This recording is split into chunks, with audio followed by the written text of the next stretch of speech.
সুনাম সদর থানা ওসি রতন শেখের নেতৃত্বে চোরাচালান বিরোধী অভিযান।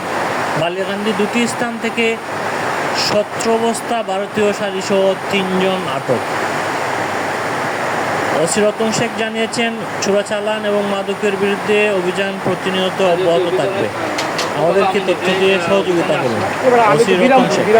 কারণ প্রতি অভিযানে আমাদের যে সময় আমরা অভিযান করি না কেন, পরবর্তীতে নিউজ আসে যে আমরা যেটা ধরছি তার চেয়ে মাল কমে যায়। আসলে এটা আমার যতদিন আছে ততদিন ঠিক না। আপনি তো আপনার মাল গুনছেন না? কয় বস্তা? 13 বস্তা গুনছেন না? আর এই 13 বস্তা বাদে কি আর কোথাও আছে? এই 13 বস্তা আর একটু দেখা, একটু আপনি নিজে গুনে দেখেন, নিজে গুনে দেখেন। না বলেন এর ভিতর কি আছে বলেন। কি কাপড়? হ্যাঁ, শাড়ি কাপড়। আচ্ছা, এবার কয় বস্তা আছে বলেন তো? তুমি নিজে গণো।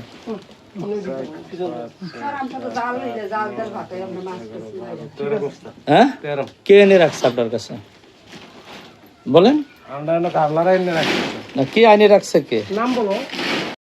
সমু। আচ্ছা, সমুদ স্যার। শুধু কি এই জায়গা আছে না আরো কোথাও আছে? হ্যাঁ, আর জানো না? আর তুমি এই পাশে আসো। আর কোথায় কি আছে বলো? আর জানি না স্যার। তোমার ঘরে তো আর কিছু নাই? না স্যার। আচ্ছা, ঠিক আছে।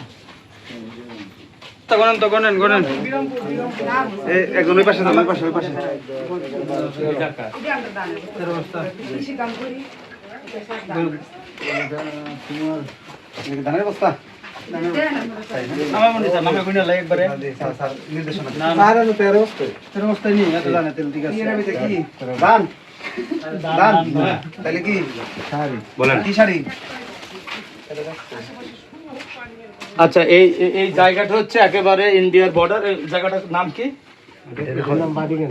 বালিকান্দি। এটা কোন ইউনিয়ন? সুরমানি। এই জাতীয় ইন্ডিয়ার বর্ডার কত দূর? 2-2.5 কিলো। আমাদের কাছে তথ্য আসে যে ভারতের একেবারে সীমানা সংলগ্ন এলাকায় কয়েকটা বাড়িতে অবৈধভাবে পণ্য মজুত রাখছে ভারতীয় মালামাল। এই তথ্যের ভিত্তিতে আমি অফিসার ফোর্স নিয়ে আমার ঊর্ধ্বতন অফিসারদের অনুমতি নিয়ে আমি অভিযানে যাই।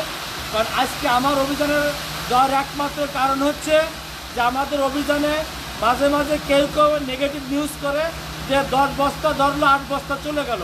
যার জন্য আমাদের যে অভিযান, এই যে দেখেন যে ক্যামেরায় যায়, এই ক্যামেরা নিয়ে যত সব পর্যন্ত আমাদের অভিযান চলছে, আমাদের রেকর্ড হচ্ছে।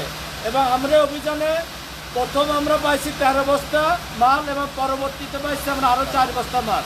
এবং এই যে পণ্য আনা নেওয়ার কাজে ব্যবহৃত দুটো বল গেট আমরা হেফাজতে নিছি। আসামি টোটাল আমরা 3 জন হেফাজতে নিছি 2টা স্থান থেকে। যেহেতু প্রচণ্ড বৃষ্টি হচ্ছে, এই বৃষ্টি এবং হাওড়ের ভিতর আমাদের 3 বার নৌকা পাল্টানো লাগছে।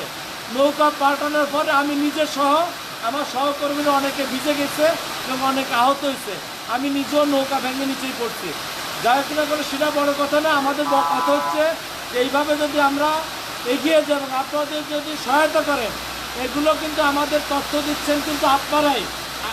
আপনারা যারা গণমাধ্যম কর্মী আছেন, আপনারা ফুটিয়ে তুলছেন, আপনারা তথ্য দিবেন। আজকের মতো যে অভিযান আমরা পরিচালনা করছি, এই অভিযান আমরা একের পর অভিযান করব। আমরা মাদকের পাশাপাশি আমরা এই চোরাচালান কাণ্ডটা আমরা নির্মূল করতে সহায়তা পাবো। সহায়তা করবেন আপনারাও এবং আমরাও সেই কাজগুলো করে যাব। এবং আমাদের কাজ বিশ্বাস অর্জন করার জন্যে আমাদের প্রতিটি অভিযানে আমাদের ক্যামেরা রাখতেছে। ধন্যবাদ আপনাদের। আসসালামু আলাইকুম।